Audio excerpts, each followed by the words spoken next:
Hi, welcome everyone. Hopefully you've gotten your lunch and you'll settle in. This is Theater 2. Hopefully you're in the right place, and anyone in Theater 1 is probably in the wrong place. So this is a novel approach to 3D use in routine and interventional echocardiography. It gives me great pleasure to introduce someone who needs no introduction, but Dr. Roberto Lang from University of Chicago.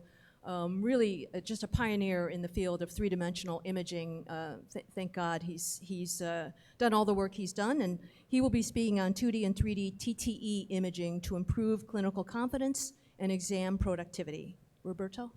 Okay, hello everybody, thank you for coming. Becky, thank you very much. Thank you, Phillips, for sponsoring this. And I will talk a little bit about the advantages that I see with this new X51C transducer, which I'm not going to describe in the technical aspects of them, but I wanted to prove to you that this transducer is going to enable many futuristic opportunities with regard to transthoracic imaging. This is just an example in which we compare in the same patient both the old on the left and the right, the new transducer, and you can see just off the bat that there is quite an improvement in the ability to see the endocardial border in these images. And like everything in echocardiography, if you look, we have this patient in which we image with the new and with the newest transducer. We had the same patient with an older generation transducer, and you can see that like everything in echo, it improves, and many times we have the opportunity to look at old echoes and we can see how much the technology has improved. And this is an example of a patient acquired with a current transducer in which we use contrast in order to look at the endocardial border. And you could make the argument that with the newest transducer, borders are improved and there is actually no need to use contrast. And of course, this has a major impact in the ability to calculate. This is a patient with the old transducer. We had to use contrast, so that of course did not allow us to use strain. Then we use the new transducer, and with the new transducer you can see how nicely you can track strain. So these are many of the advantages. Of course, the ability to also look at left atrial strain and right ventricular strain. And of course, the heart model with this new transducer is, I think, very exquisitely more accurate. And you can see that without any type of changes, how nicely you can sort of track the apical 4, 3, and 2 chamber view. This, of course, also is the same impact that these images with this transducer has to the ability to use a right ventricular ejection fraction. Just before we move to the 3D capabilities, I think that if I look carefully to old and new transducer, you can see that as you improve the visualization of the endocardium, you also get to improve and make strain more accurate. And these, of course, the letters are too small, but they would be changes in the strain just because of the enhanced endocardial border. Now, when we look at 3D with this transducer is where I think I personally got very excited. And these are full volumes of the left ventricle acquired with the old and the new transducer. Purposely, I acquired these at the same Hertz frame.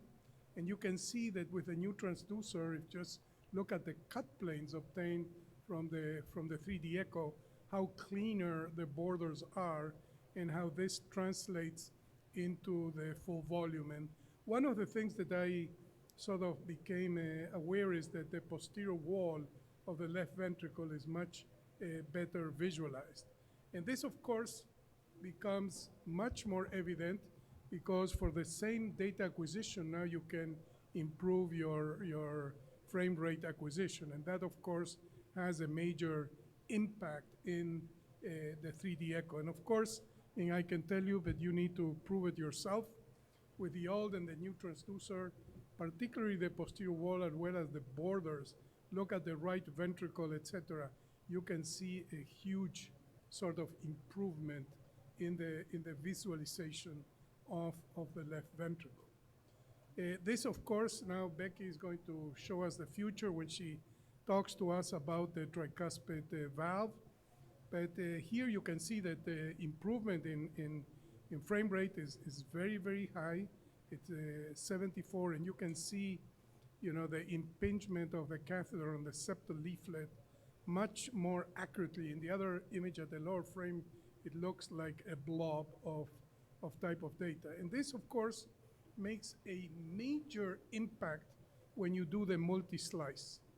Look at the quality of the endocardial border when you use the multi-slice with a new transducer compared to the old one. Here you can see that this is really, really impactful. And I think it brings, again, the possibility of using 3D echo as for stress testing, because you get to see the endocardial border. This came as an idea many years ago, and then it was sort of dropped. Another idea that comes from this is, we all know that we acquire a full blob of data, and that as we cut into this data, we can find all the views that we would like. And this is, of course, a very nice exercise in which we can look at mitral, tricuspid valve. We can cut from another plane and look at the ventricles and so on and so forth. And that led us to do a study in which we used 3 full volume data sets with this transducer, from which, using a program, we sliced and obtained most of the views that you can obtain with a 2D echo. And you can see that from a full volume obtained from the apex, a full volume obtained from the parasternal view, and a full volume obtained from the right ventricular apex, you can actually do all of these. You can acquire all of these, and you can start dreaming that once this could potentially happen completely automatically. So these are the views that are obtained from this parasternal lung.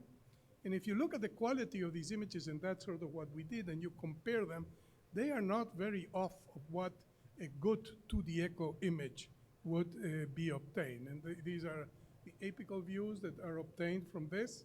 Look at the endocardial border, and you become to be very imaginative that maybe this is a new way in which we can obtain a 2D echo. And that is a little bit the idea, that from these 3, you could press a button and automatically you could get all of these. So we are in the process of showing that the quantitation also from a 3D echo is actually more accurate than from a 2D echo. Now, when you compare things with rendering, you can see this, of course, are transesophageal echoes.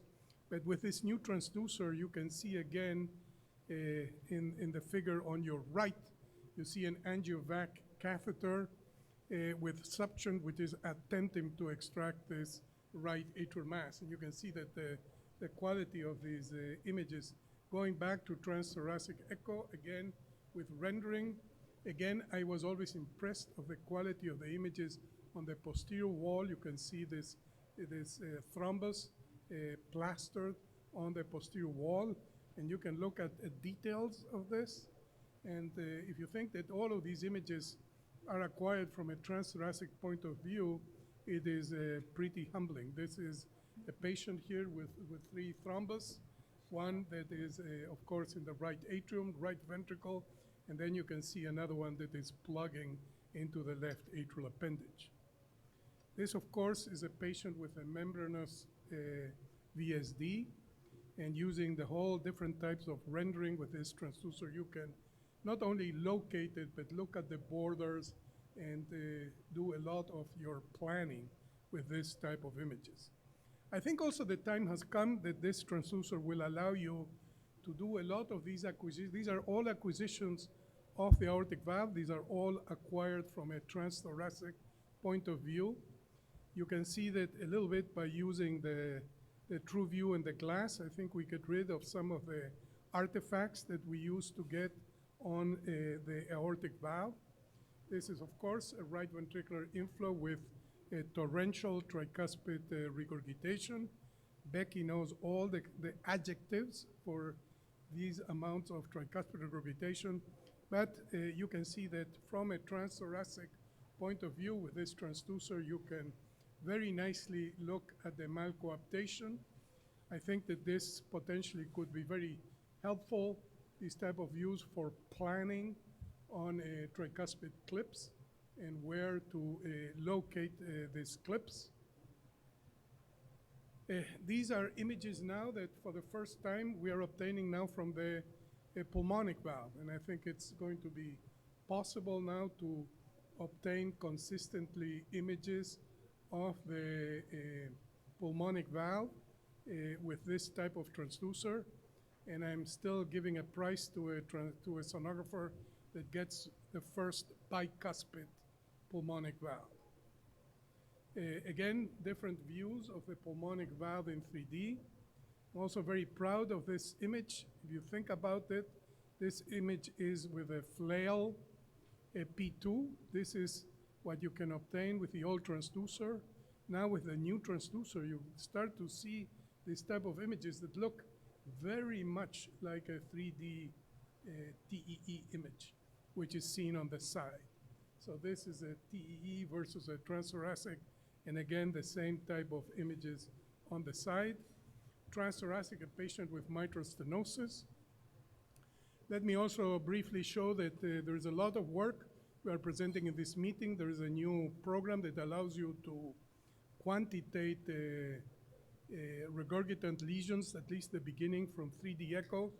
This is a very nice example of a patient with mitral regurgitation looking at the area of flow convergence on the underside of that particular valve. And with this program, you can actually see with this novel approach when the regurgitation is occurring in timing. In degenerative mitral valve disease, this is many, and we can quantitate the regurgitant volume. You can see that it is happening later in systole in patients with degenerative mitral valve disease. You can see very nicely in functional MR that this occurs in 2 waves, that you can even look at the Doppler at times and get this same type of idea, because you see a lack of sort of Doppler. Hey, Dr. Lang, how are you? Wanted also to show that we have, I'm sure that Phillips has a new name, that we call it Echo FaceTime, in which we can have a fellow, and we use, as we were doing Zoom, from our echo machines, and he can be showing a case in the cath lab, and I can be in my office, and he can show me these images, and I can sort of have a discussion regarding what would be the best type of view. And I will see in my screen, in my office, I will look at the images that are coming directly from the echo machine the mechanism of the mitral regurgitation is. Well, in the cath lab. Looks like just to finish with this new transducer, there's a lot of AI going on, and this is an example of measuring both the end-systolic and end-diastolic dimensions with AI. The same will occur with a Doppler, and you can see very nicely the E and A wave can be measured and averaged. And let me show you, this is a case of a patient with aortic stenosis, and all of this measurement can happen completely with AI, in which we measure the left ventricular outflow tract diameter. Then it sort of finds the pulse of the LVOT. You will make the measurements of 3 beats, and it will average it. And then you will do the CW across the aortic valve in 3 beats and average it and calculate all your calculations, which of course you can modify if you disagree. So a lot of this is happening. I would like you to test it. I think this is opening a whole set of new things that we will be able to do, and particularly from a transthoracic point of view of 3-dimensional echo. I think this is, and the ability to combine it with color Doppler will be tremendously useful. Thank you for your attention.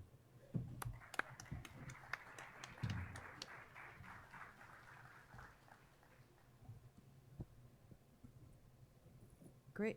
Any questions before we get to the next speaker? I mean, I find the images just... Okay. Really utterly fantastic. And we're doing so much more 3D on our transthoracic studies than we ever did before. Is everyone who's using 3D on a routine basis in your transthoracic imaging? Yeah, I mean, it's just so easy, and also with all the new cropping tools, and it just becomes very nearly automated. So it's a beautiful thing. All right, next up. Great, we've got Dr. Daniel Burson. He hails us from the Heart Hospital of New Mexico, and he's going to be speaking on new imaging solutions in left atrial appendage closure. Thank you very much, and thank you to Phillips for inviting me to speak to everybody. So the presentation objectives will review potential pitfalls in measuring 3D structures using two-dimensional technology.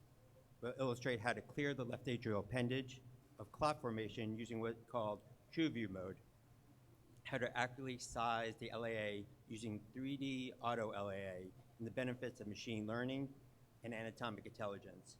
We'll display the LA morphology in real time using TrueGlass, a fundamentally new technology. And finally, we'll review LA AutoStrain and how the technology provides quantifiable data in order to properly risk stratify patients with a history of atrial fibrillation and increased risk of stroke. So some of the current challenges in the LA closure. There's inherent disadvantages of trying to measure a 3-dimensional structure using two-dimensional TE technology. Because of the variety of LAA morphology, it's easy to measure off-axis and therefore provide the proceduralists with some misinformation or mismeasurements of the LAA itself. Over the next few slides, I'm going to propose that a better way to measure a 3D structure is using 3-dimensional technology that utilizes machine learning, anatomic intelligence, decreases inter-observer variability, increasing accuracy and precision, and therefore a more successful implant. So the patient history. This is a 66-year-old patient with a history of permanent atrial fibrillation and a CHAD score of 3. Past medical history includes hepatitis C, cirrhosis, congestive heart failure, COPD, and GI bleeding. He's unable to take anticoagulants and has an increased risk of stroke. So the Watchman device, simply put, the proceduralist gets access into the femoral vein, goes up into the heart. The echocardiographer will give a bicable view first, superior vena cava on the right, inferior vena cava on the left. We want to go inferior. We'll do a X-plane off of that, short axis. We'll get anterior or aorta on the right-hand side. You want to go away from the aorta to the posterior. So you want a posterior inferior transeptal approach. We'll cross. We'll place the wire into the safe zone, left upper pulmonary vein. We'll put a pigtail into the left atrial appendage. We'll shoot some contrast, get a rough idea of the LA morphology using fluoroscopy. We'll put a guide sheath across, place the Watchman device into the left atrial appendage, deploy. We're going to look for any power device leaks or gaps. So do a tug test, and then release. And then over the next 45 days, it will endothelialize. So some of the pre-procedural sizing. Traditionally speaking, the LAA is sized using two-dimensional technology from 0 to 45, 45 to 90, 90 to 135. The plain orifice is from the circumflex artery over to the limbus, about 2 centimeters down from the top. I'm going to propose that every time you go from 0 to 45, 45 to 90, 90 to 135, you slightly alter that plain orifice, and therefore increase the chance of giving or providing mismeasurements of the LAA. For me, the better way to do a three-dimensional structure is using three-dimensional technology that utilizes machine learning and anatomic intelligence. This is Phillips 3D Auto LAA. It automatically calibrates your maximum dimension and your minimum dimension. And for this particular patient, the maximum dimension is 27 millimeters, the minimum dimension is 20 millimeters. So the Watchman device size choice is 33 millimeters. The original Watchman, you're looking for an 8 to 20% compression ratio, and for the new Watchman Flex, about 10 to 30% compression ratio. So let's see it in action. On FOSS view, 3D zoom, using True View. For me, this is the best way to rule out any clot formation in the left atrial appendage. We're going to launch multi-view. Again, three-dimensional structure, three-dimensional technology. Get in all three views, perfect alignment in transverse orthogonal, sagittal, coronal planes. So perfectly in alignment. Then we're going to launch 3D LA Auto. And so we're going to look again, the machine will automatically calibrate maximum dimension, minimum dimension, and you can even get depth on the same screen. All decreasing inter-observer variability, increasing accuracy and precision, and therefore a more successful implant. Now we're going to review pre-procedural LA morphology assessment. I think this is critical to get the best outcomes that we're looking for. You can do CT scanning pre-planning. You can put a pigtail into the left atrial appendage using contrast to get a rough idea of the LA morphology. But again, I think the best way to do it is using Phillips' new TrueView glass for the LA morphology. This is an innovative ultrasound visualization to get morphology insights during the procedure, so real time. The glass rendering mode visualizes just the interface between the tissue and the blood. The virtual light interaction with the 3D imaging increases the depth perception and the related photorealistic representation. So again, let's see this in action. 3D zoom on FOSS LAA, get perfectly aligned. We're going to rotate it, launch True Glass. We're going to take face crop. We're going to take away tissue. Again, and you see a beautiful rendering, in this particular case, of the windsock. You can use light and shadow, increase or decrease transparency. Again, getting a full, accurate assessment of the LA morphology to your proceduralist. Again, a more successful implant. And then we'll use face crop at the end. Take away some of the tissue, and again, make sure that there's no clots within the left atrial appendage. So fundamentally new technology, seeing the left atrial appendage or any 3D structure like we've never seen in previous ultrasound technologies. So the left atrial autostrain.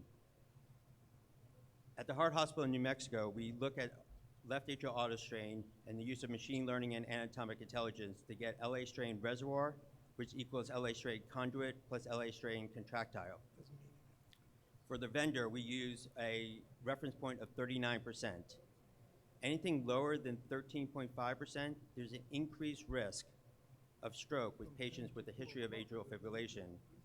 For this particular patient, LA strain reservoir is 9.5%. So again, quantifiable data, risk stratify using machine learning and anatomic intelligence to be able to make sure that we're and confirming that we're doing the correct procedure. So at the end, conclusion. So the device is implanted. Again, we're going to use True Glass, 3D device within a 3D structure. We're going to look for that device fabric tissue interaction, make sure there's no para-device leaks or gaps. Use highlights and shadows, transparency, increase and decrease. We're going to place on the left lower box in sagittal. You can clearly see that the left atrial appendage device, occluded device, is well within the left atrial appendage. Fundamentally new technology to visualize a 3D device within a 3D structure. I think this is a fabulous innovation that Phillips has done. So final remarks. The latest software advancements in anatomic intelligence and machine learning, image technology, and strain measurements has allowed the structural heart team to take a huge leap in the ability to perform a variety of procedures with precision, increased accuracy, and safety. The 3D cardiac world is exploding, and Phillips is leading us in this endeavor. Thank you for your time and opportunity to share with you some of our experiences at the Heart Hospital in New Mexico.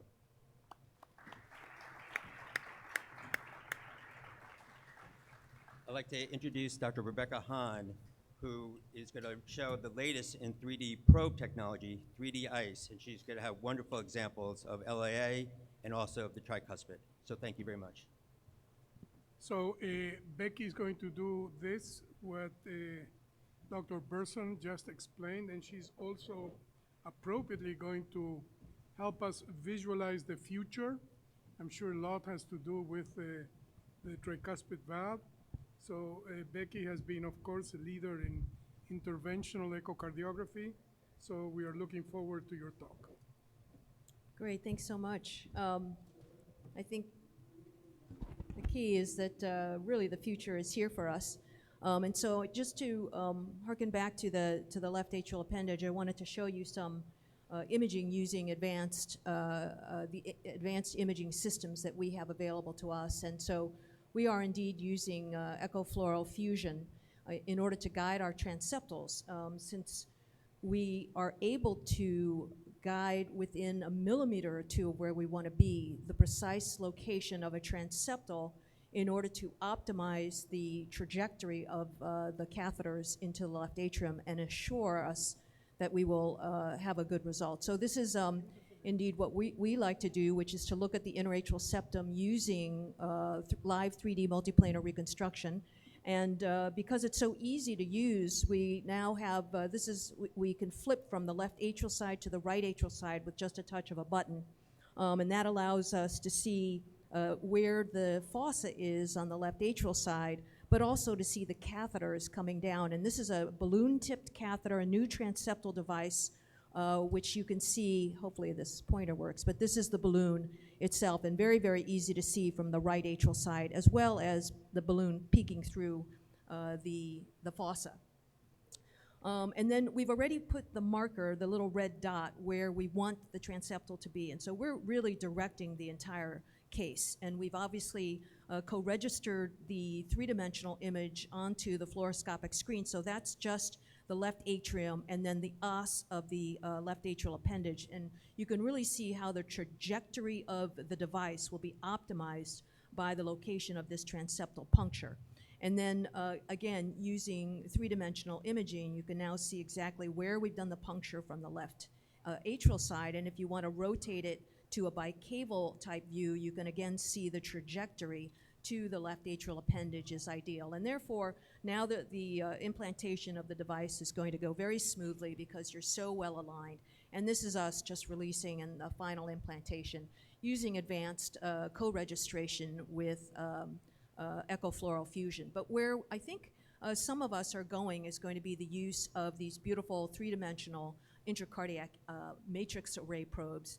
And this is us getting the home view. And remember, because the functionality and software packages of the 3D ICE probes are the same as your TEE probes and transthoracic probes, you have the ability to use, obviously, biplane imaging, multiplanar reconstruction, which you see at the very end there, and also can use the auto LAA, which we did for this case as well, on the 3D ICE. And this is a patient who could not have any contrast, and so sometimes we'll go ahead and just do it by TEE alone.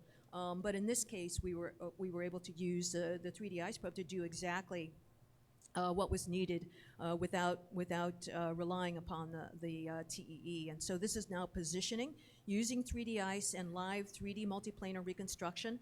The deployment of the device, you can see as the moving images are playing again, you can see the device being actively deployed, and then obviously you can see the very final deployment and our ability then to use the multiplanar reconstruction to basically rotate around 360 degrees of the device and make sure that we don't have any peri-device leaks. So PDL now associated in the most recent studies with mortality, and therefore we are striving to have no PDL before final release of our devices. So again, the use of 3D ICE, extraordinarily helpful. This is a case we did last week where the patient was going to have just a regular old ASD closure. She was wide awake and talking to us, lovely. And the interventionalist was taking about 2 hours before they called us and asked us for the 3D ICE probe.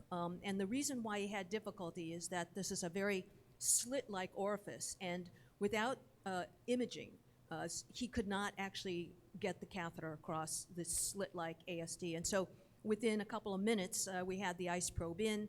He crossed the slit-like orifice because he could see exactly where he was, went ahead and deployed, obviously, a cardioform device, and now we're using that flip mode where we can see the right atrial side device going in, the left atrial device going in. It's an ICE probe. And then flip it over to the right atrial side to see the final result, which is in the lower right-hand corner. And then obviously also using ICE. You can do the color Doppler and look for any leak, but also we routinely do saline contrast to make sure that we've got a good seal. So this was a patient done fully awake, completed this in about 15 minutes after a 2-hour struggle. And 3D ICE, I think, really phenomenal addition to our imaging tools in the cath lab. But where I really wanted to go was to talk about my favorite valve, which is the tricuspid valve.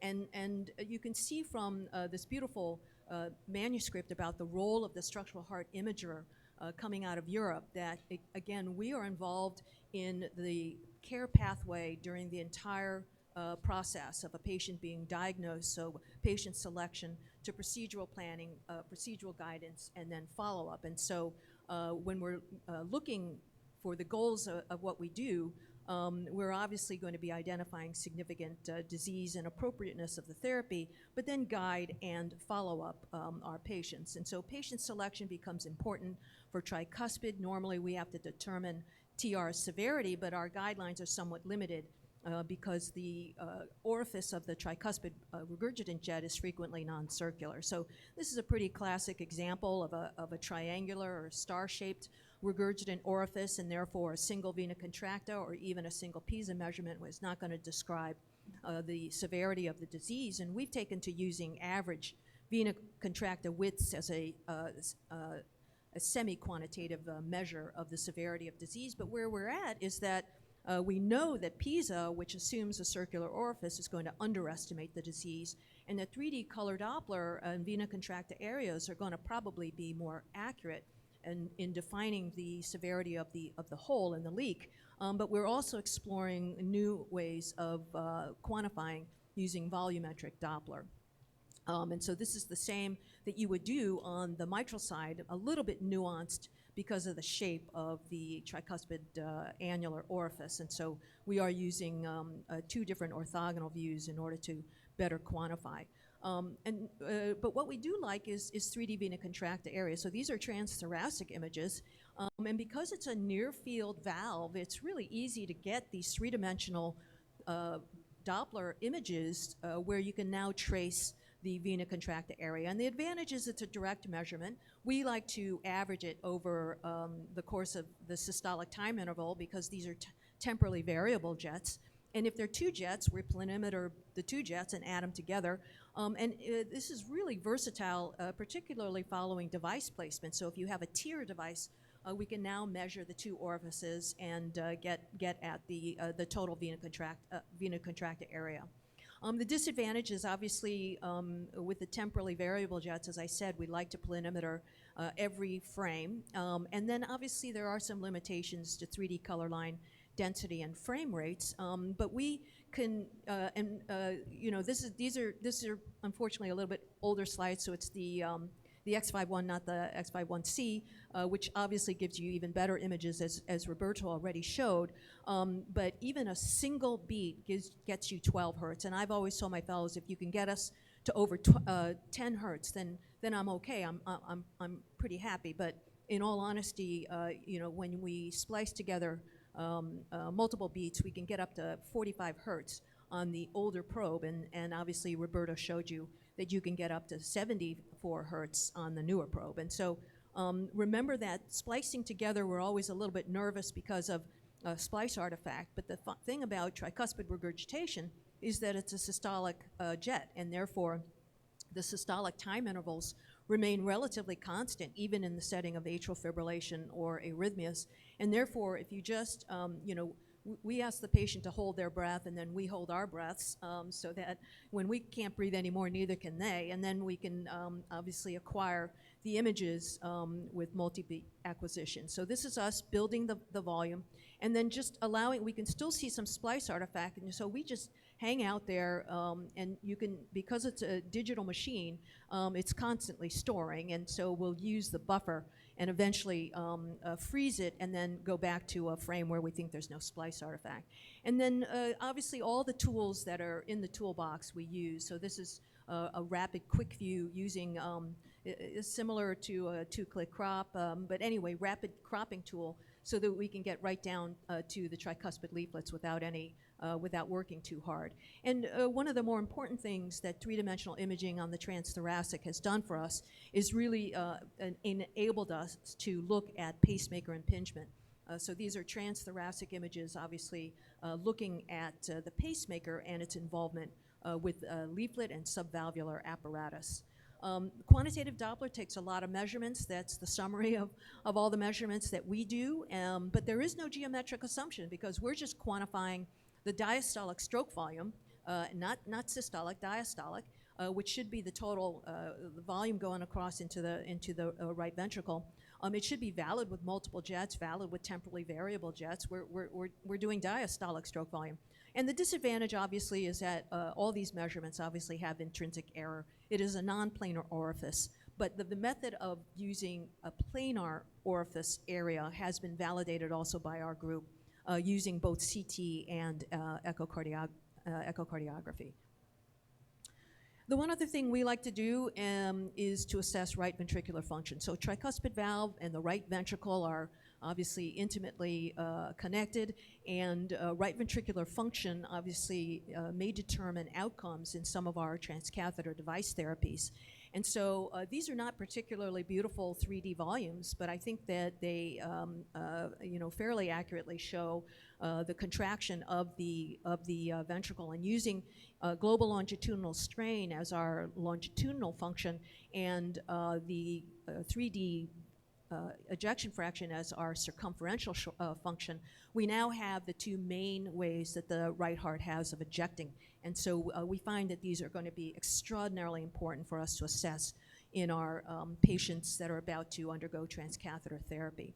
For procedural planning, we've obviously just published our new guidelines for pre-procedural screening, and this is a guideline that's intended not just for the interventional imager, but for anyone doing TEE on patients that may be considered for a transcatheter device. So any valvular heart disease patient, any patient with an ASD, a patient that has had a stroke that may need their left atrial appendage closure performed, this guideline is meant for all of those users. And so we hope that the multi-panel figures as well as tables with figures included and the text will be used in various ways. So 3 different ways for you to use this document.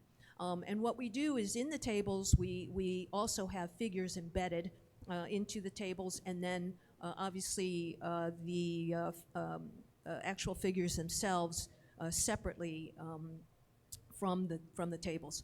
These are the mid-esophageal views for the tricuspid valve. Our working view in most cases is the inflow-outflow, which we consider the commissural view. And again, that allows us to kind of scan across from the aortic or anterior side to the posterior side, and therefore see the coaptation zone between the septal and anterior leaflet near the aorta, and then the septal and posterior leaflet away from the aorta.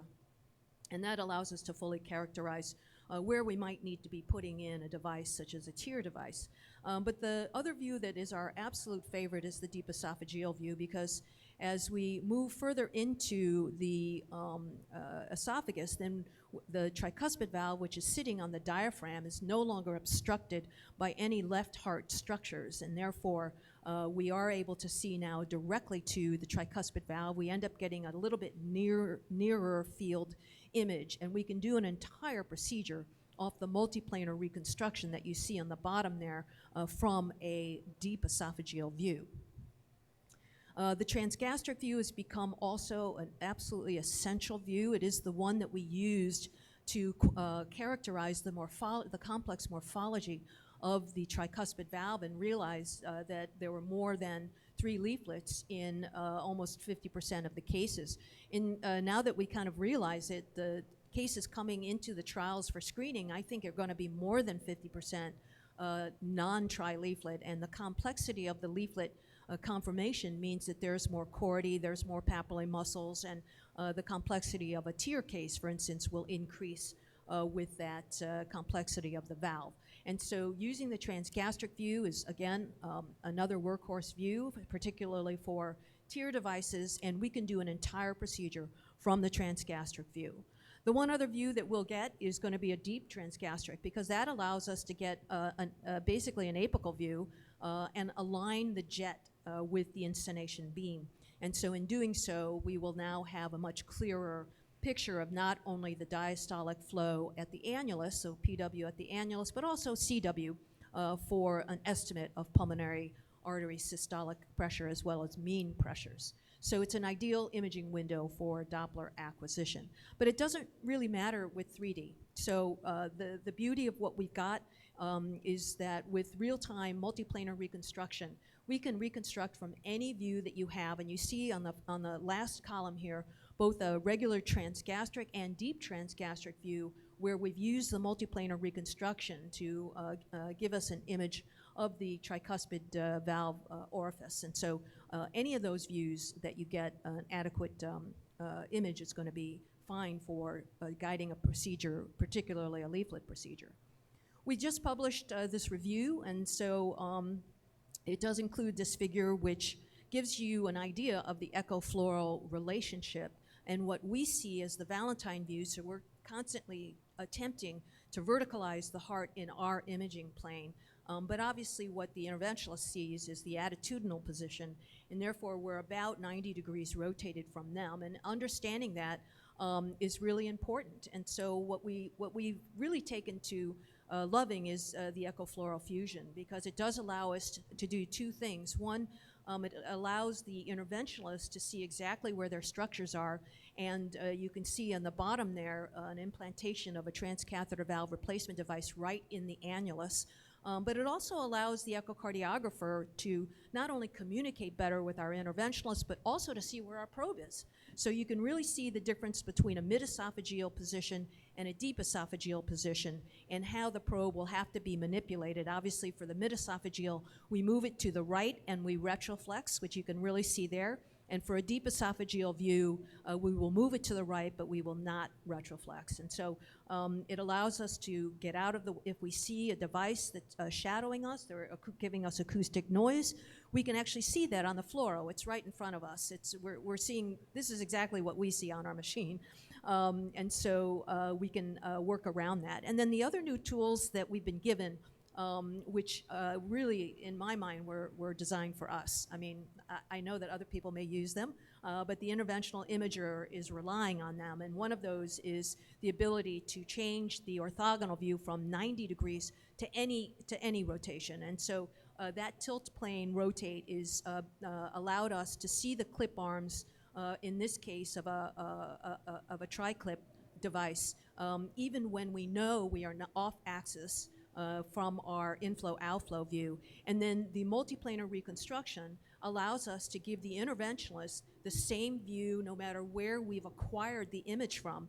So if we've acquired it from 60 degrees versus 150 degrees, the image for us will look rotated, but we just rotate it back around so that we constantly will give them the same view and they don't get confused as to where the anterior posterior septal lateral imaging planes are. And so the communication within the lab has become much more streamlined, and there's no confusion and miscommunication. Again, this is the 3D ICE. Using 3D ICE for the tricuspid valve has also been extremely good. We will use, as you can see, both TEE and ICE. At this point, I believe it's they need to work together because there are certain views that are much easier, like the transgastric view, to get all three leaflets in one imaging plane and have a really decent three-dimensional image. But sometimes from a mid-esophageal view, we're just not going to be able to image adequately. And so this is a case where we used, it was a very horizontal heart, and therefore we used both TEE and ICE imaging in order to deploy our device. And so this is echofluoral fusion in order to guide the device and get the trajectory, which was very easily done with TEE. Then the clasp controls with the ICE image, so the grasping, all done on ICE, and then reorientation using a gastric view, and then finally confirming the grasp by both ICE and TEE. So the final here, as you can see, is a tri-clip device in the tricuspid valve requiring the use of both TEE and 3D ICE. So there again. And we have found indeed that the glass view is very helpful for directionality of the regurgitant jets and gives us a very, very rapid assessment. The follow-up, we've already published these guidelines, so I'm not going to cover it very, very much, but just to mention again that 3D vena contracta area post-device is one of the main recommendations by this new guideline. So again, please see the poster presentation, 3D vena contracta area, very, very possible. My fellow will be presenting this on Monday. And in about 85% of cases, we are able to get transthoracic 3D vena contracta areas, which correlated very well with quantitative Doppler measures of TR severity. So new roles of echocardiographers, as you can see here, is in the patient selection, procedural planning, procedural guidance, and patient follow-up, but we're only as good as our imaging tools. Thanks for your attention.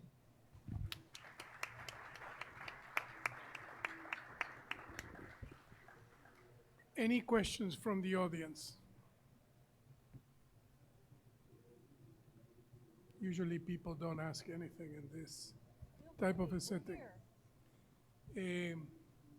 Well, definitely, I think Becky has a science, but I think we all as echocardiographers have to put a major effort now. I think the next frontier is for us to learn how to image the tricuspid valve, both from transthoracic and transesophageal.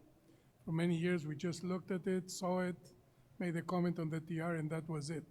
That's not good enough. So I think we have the tools to improve our diagnosis.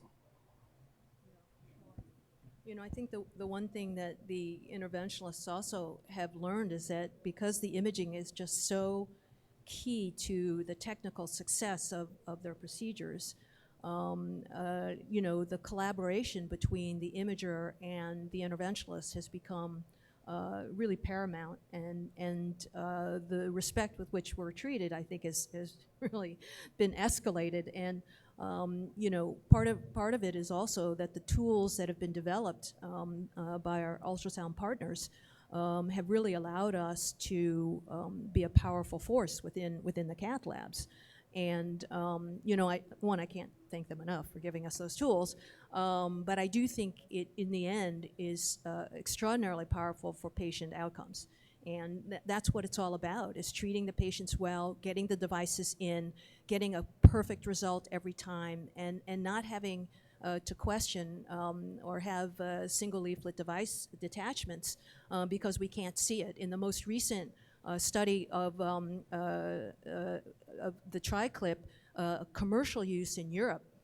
They had 90 patients that they reported, 0 single leaflet device attachments. And I think using advanced imaging is what's really changed the game as far as technical success.